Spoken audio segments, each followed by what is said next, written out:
പ്രിയപ്പെട്ടവരെ, എന്താ വേണ്ടത്? ബോഡി അണ്ടർ കൺട്രോളിലേക്ക് കൊണ്ടുവരണം. എന്തുവാ ബോഡി അണ്ടർ കൺട്രോളിലേക്ക് കൊണ്ടുവരിക എന്ന് പറയുന്നത്?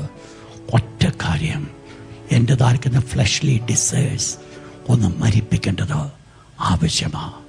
പലപ്പോഴും നമ്മുടെ ജീവിതത്തിലേക്ക് കടന്നു വരുമ്പോൾ ഒരു സത്യം കാണുവാൻ സാധിക്കും. ഞാൻ നിങ്ങൾ പലപ്പോഴും ജീവിക്കുന്നത് നമ്മുടെ ഫ്ലഷി ഡിസയേഴ്സാണ്. അതിനനുസരിച്ചാണ് നമ്മൾ കടന്നു പോകുന്നത്. ഒരുപക്ഷെ തെറ്റായിരിക്കുന്ന കാര്യങ്ങളല്ല, ഒരുപക്ഷെ നാളെ തെറ്റിലേക്ക് നടത്തത്തുമില്ലെന്നല്ല. പക്ഷെ പൗലോസിന് പറയുവാനുള്ള കാര്യമുണ്ട്. മറ്റുള്ളവരുടെ പ്രസംഗിച്ച ശേഷം ഞാൻ തന്നെ കൊള്ളരുതാത്തവനായി തീരാതിരിക്കേണ്ടതിനാ എൻ്റെ ശരീരത്തെ ദണ്ഡിപ്പിച്ച് അടിമയാക്കത്രേ ചെയ്യുന്നത്. എന്താ വേർഡ് പറഞ്ഞൊരു മീനിങ് മനസ്സിലായോ? എൻ്റെ ആ തരങ്ങൾ കൂടെ കടന്നു വന്ന വാക്ക് എൻ്റെ പ്രാവർത്തിക ജീവിതത്തിലേക്ക് കൊണ്ടുവരേണ്ടതിനാ എൻ്റെ ശരീരത്തെ ഞാൻ ദണ്ഡിപ്പിക്കുക. അരുമനാഥനാകുന്ന യേശുവിൻ്റെ വാക്ക് നിങ്ങൾ കേൾക്കണം.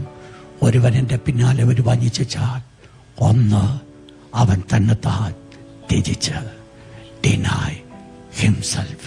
പ്രിയപ്പെട്ട അതാ ദൈവം നമ്മൾ കൂടെ ആഗ്രഹിക്കുന്നത്, ഒരു ഡിനായൽ. അതിൽ കൂടെ മാത്രമേ എൻ്റെ അധരങ്ങൾ കൂടെ കടന്നു വന്ന വാക്കുകൾ എൻ്റെ പ്രാവർത്തിക ജീവിതത്തിലേക്ക് കൊണ്ടുപോകാൻ എനിക്ക് നിങ്ങൾക്ക് സാധിക്കത്തുള്ളൂ.